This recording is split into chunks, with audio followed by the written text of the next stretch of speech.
In the first shift theorem, the variable s was shifted by an amount a, so we got s plus a. In the second shift theorem, the t variable is shifted by an amount a. Here we have the graph of f of t times u of t. Now f of t times u of t is the same as f of t for positive t, because u of t is just 1.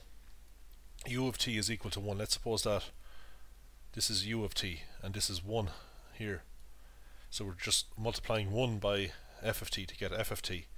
And u of t, of course, is 0 for values of t less than 0. So we have 0 times f of t, which is 0, so we're not interested in that part. That's just 0. By the way, we include 0 here as t greater than or equal to 0. We saw in a previous video that if we replace t in f of t with t minus a, then we shift the graph of f of t by a units to the right. Here a is a positive number. So the value of the function at 0 is the same as the value of the function at a. This value here is f of 0. This value here is f of a. And f of 0 is equal to f of a. That's easy to see. If we plug a in for t, we get f of a minus a, which is f of 0. So we've just taken this piece of the function and shifted it over a units to the right. Now what about the part that should be in here? Well, actually, if we replace t with t minus a in u of t, then we get a step function where the step occurs at a. We've seen that already. U of a minus a, if we plug a in for t, is the same as u of 0, which we know is 1. So u of a is 1, so the step occurs at t equals a in this situation. So it's 0. Step function u of t minus a is 0 for values of t less than a. So we're multiplying 0 by whatever f of t is for values of t less than a. Let's get the Laplace transform of the shifted function. Well, what do? We multiply it by e to the minus st, integrate from 0 to infinity with respect to time. Now we can write this integral as a sum of two integrals. To integrate from 0 to infinity, we can first of all integrate from 0 to a, so integrate from here to here. But of course we're integrating 0 because u of t minus a is equal to 0 for values of t that are less than a. Then we integrate from a to plus infinity. In this situation, u of t minus a is equal to 1.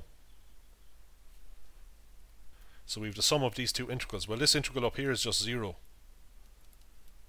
So we're just left with this, with u of t minus a equal to 1. So this is just 1. So we can just ignore that, and this is what we get.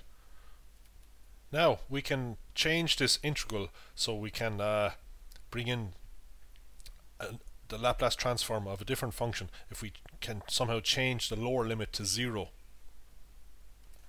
So ultimately that's what we're aiming for here, change a to 0. To do that, we make the substitution x equals t minus a. So let's look at the limits. Let's look at the situation when t is equal to a. Well, we get x equals t minus a. Well, that's going to become a minus a, which is 0. So the lower limit now has become 0. Let's look at t equals infinity. Well, we get x equals t, which is infinity, minus a. Well, that's just infinity. So we're just taking a finite value from infinity. Well, that's, so we just get infinity. So we replace t minus a with x, and what about this t here? Well, we rearrange this to get t equals x plus a. Now we are integrating with respect to x. In here, we have an exponential term, e to the power of minus s times a. That's a constant since we're integrating with respect to x.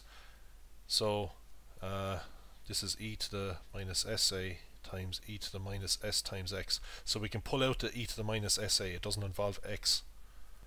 And then look at what we're left with. Well, this is just the definition of the Laplace transform of f of x. It's just that we have a change of variable. We are used to seeing t instead of x. But of course that doesn't matter. We're integrating with respect to x here from 0 to infinity. We get the same answer as if we are integrating with respect to t. We know that this will be a function of s. We call it big F of s.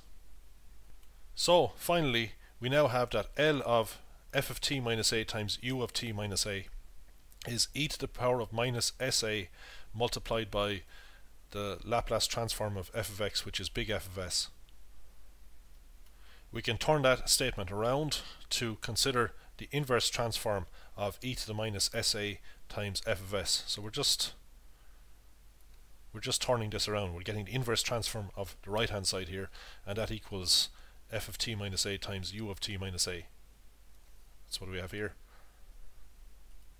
And the inverse transform of big F of s is little f of t. So we can use this result to get inverse transforms of certain functions. So if we see a function that has an exponential term in it, like this one here, e to the minus 3s, we might consider using this result. So let's look at the inverse transform of e to the minus 3s over s squared. We see that we can write this in the form a to the minus as times big F of s. So we can see that a must equal 3 just by comparing, and we can see that big F of s equals 1 over s squared. From big F of s we can get little f of t. We get the inverse transform of this. Well, if we go to this table here, we look to this one here with n equal to 1. If we plug 1 in for n here, we get 1 factorial over s to the power of 1 plus 1.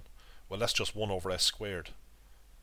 So we see that the inverse transform of 1 over s squared is t to the power of 1 times u of t. So now we can apply the second shift theorem. So we have little f of t, we want little f of t minus a. Well, we have to plug t minus 3, a is 3, in here. So we get t minus 3, and that's multiplied by u of t minus 3. To see the graph of this function, we first of all need the graph of t minus 3. Well, if we just call the dependent variable y for now,